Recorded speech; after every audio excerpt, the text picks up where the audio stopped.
Мен сенімдімін, сіздің үйіңізде PlayStation, ноутбук немесе компьютер болғаны. Егер бұл болмаса, сіз туысқандарыңыз үйлеріңізге барған кезде немесе достарыңыз шыққан кезде бұл клубтардың біреуіне баруларыңыз әбден мүмкін. Сол кезде әрине адамдар көп жиналған кезде көбінесе FIFA ойын ойнайтыны анық. Бірақтан FIFA ойын сөзі ойлайтын шығарсыз, бұл жыл өткен сайын қызығырақ және де шынайырақ болады деп. Бірақтан соңғы шыққан FIFA 20 ойыны бұл ойларыңызға қайшы келуі мүмкін. Соңғы шыққан FIFA 20 ойыны көптеген адамдардың өкінішінен өзегін өртеді. Не үшін өзегін өртеген және де бүгінгі видеода оның топ 5 кемшілігін жайлы айтатын боламыз. Ал сіздер міндетті түрде лайк басыңыздар, комментарий жазыңыздар. Бірінші біздің каналға подписаться етіп кетіңіздер және де өздеріңіздің осы FIFA 20-дан кейін қандай кемшілік таптыңыздар соны жазып кетуіңізді сұраймыз. Бірінші кемшілік өте кеш шықты. Естеріңізде болатын болса, мысалға айтатын болсақ FIFA 17 ойыны 2016 жылдың қыркүйек айында жарық көрген болатын. Ал немесе FIFA 14 ойыны да қыркүйек айында жарық көрген. Ал бұл FIFA 20 ойыны 2020 таяп келген кезде ғана бірақ шықты. Бұл уақытта үшін демоларын көрсетті, яғни дұрыс емес екенін версиялар және де ұзақ уақыт бойы өздерінің обложкаларын көрсетіп жүрді. Бірақтан сонда да обложкаға басқа нәрсе шығып кеткен болатын. Әрине, басында басқа ойыншылар қоямыз деп жүрді, бірақтан соңында әлде назарды қойды. Және де осы кемшілік өткен адамдардың өзегін өртеді. Ал бізде екінші кемшілік бұл Ювентус фанаттары ұнамайтыны анық. Бұл Ювентус футбол клубының болмауы. Ювентус футбол клубының болмау себептері көптеген себептерге байланысты.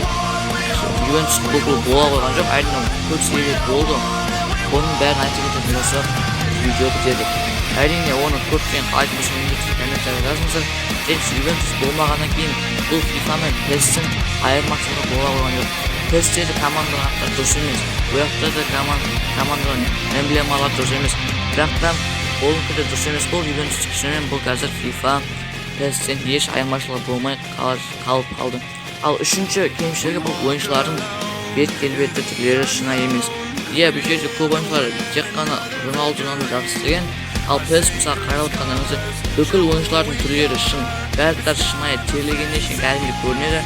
Ал FIFA 20 ойыны олай емес, ойыншылардың түрлері кішкене нашарлау кеткен, дұрыс емес.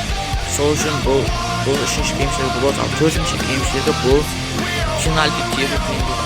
Мен есімде осыдан жақын арада біз достарымызбен PlayStation клубқа барған кезімізде ойында серия пенальти теп қалған болады.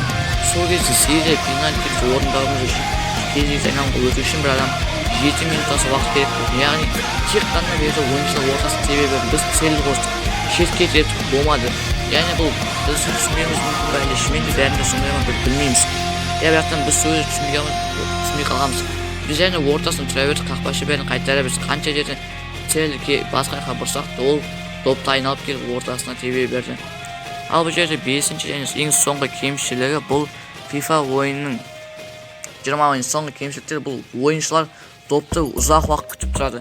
Яғни допқа ешқайсысы ұмтылмайды, тек қана барлықтар допты күтіп тұра береді. Не екен бұл түсініксіз болды. Негізінде мысалға шынайы футболға елестетіп қарайтын болсақ, пас алған кезде ойыншы мүлде допқа өзі жақындайды. Ал бұл жерде керісінше керемет пас берген, бұл жерде кішкене қорғаушы допқа бірінші жетпес бұрын сен өзің жетудің орнына ол ойыншы жағын артта қалып қала береді және де допты екі ортада перехват болып қарсы шабуылға келіп жатады. Әрине бұл кемшіліктердің бәрін біз бәле іздегендіктен емес, бұл жай ғана біз осы кемшіліктерін ғана көре алдық. Және де сіздер өз ойларыңызды жазыңыздар, кемшіліктерін міндетті түрде лайк басыңыздар және де комментарий жазып кетіңіздер, сіздерге қайсысы ұнайды.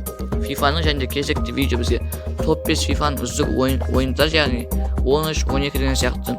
Сонымен сіздермен болған досымша міндетті түрде лайк басыңыздар, комментарий жазыңыздар, достарыңызға айтыңыздар. Бірінші болсын каналға тіркеліп подписаться етіп кетіңіздер, яғни астына тұрған қызыл кнопканы сұрға айналдырыңыздар, сұрға.